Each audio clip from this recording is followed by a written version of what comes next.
President Zelensky did not tell you the truth, but simply lied to you. President Zelensky mentioned negotiations in at least two dimensions. First, when he categorically refused to comply with the Minsk agreements and all the time appealed to his Western patrons with an appeal to convene the Normandy format both with or without reason. He hasn't given any guarantees that these meetings would have any results. These calls were aimed at replacing the concrete work that was required of President Zelensky in order to implement the agreements reached during previous rounds of negotiations. And the second example, when President Zelensky called for negotiations, are his calls for negotiations to be held on the matter of joining NATO, to provide him with security guarantees through NATO. It was all open and quite recently, on everyone's lips. In the same row, there were also threats that Ukraine, if it is not protected in accordance with the Budapest Memorandum, will be free from obligations not to have nuclear weapons. I hope that everyone has read the Budapest Memorandum. There is no obligation to recognize anti-state coups. There is no obligation to meet the regime that declared genocide against the happiness of its own people, speaking out against the Russian language, against Russian education, against many things that are directly related to Russian culture and are an essential part of modern Ukrainian society.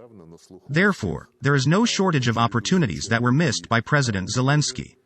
We proposed discussing security guarantees last December, and he was well aware of this. There was only one condition: to fulfill the requirements of the agreements that were signed at the highest level within the framework of the OSCE, so that no one tries to strengthen their security at the expense of the security of others. He did not want to fulfill this obligation, just as his Western patrons. And everyone said that the freedom to choose an alliance as a means of ensuring Ukrainian security is sacred. Therefore, he is now telling you lies, when he declares that he is ready to discuss the neutral status. We offered all kinds of security options. President Putin said bluntly, NATO expansion is unacceptable, but we want to work together to find security options that will guarantee appropriate opportunities for Ukraine, for European countries and, of course, for the Russian Federation. Our security initiatives of last December are aimed specifically to search for a guarantee beyond the expansion of military political blocs, primarily NATO. Therefore, President Zelensky is well aware of the missed opportunities.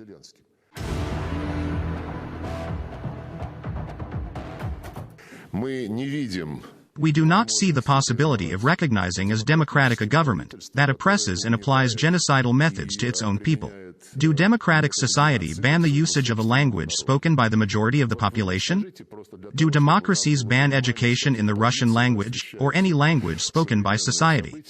Could it ban using mother tongue in everyday life, for example, in shops and hotels? And is it customary in a democratic society to say that the people who now live in one particular part of the country are not people, not humans, but specimen, as President Zelensky put it? If English were suddenly banned in Ireland, how would the UK react? Or if French was banned in Belgium? I do not think that such an initiative would have lasted more than a few hours. But in the West, everything is perceived through the prism of their own interests.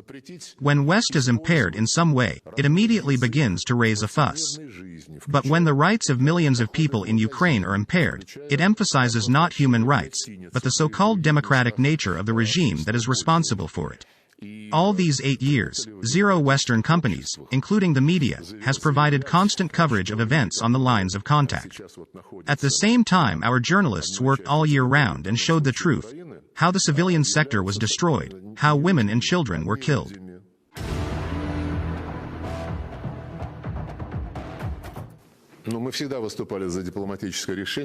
We have always advocated a diplomatic solution.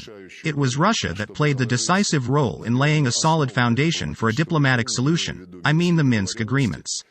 It was Russia that played the decisive role in persuading the DPR and LPR to sign the Minsk agreements, which guaranteed the territorial integrity of Ukraine, provided that Donbass was given a special status, the right to have its own law enforcement agencies, to have special economic ties with Russia. This should have been enshrined in the Constitution. An amnesty should have been declared. The economic blockade should have been lifted. But this whole foundation was destroyed. We tried to convince Kiev and its Western patrons to force Kiev to comply with the agreements.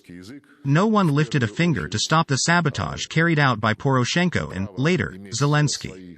Our public appeals have remained a voice crying in the wilderness. I cannot believe that Western politicians and diplomats, constantly rejecting our attempts to force Kiev to comply with the Minsk agreements, believed that this would be the case forever.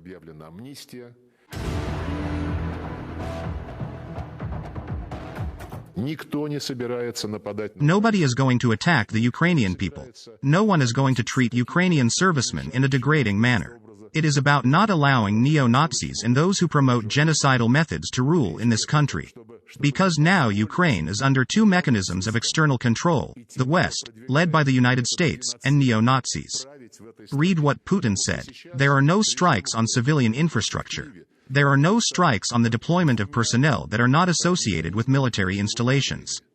Why for all these 8 years no Western journalist has been covering on a permanent basis what is happening on the Western line of contact with the Donbass? You are now horrified by what is happening in Kiev, but has anyone from CNN been to the Donbass itself?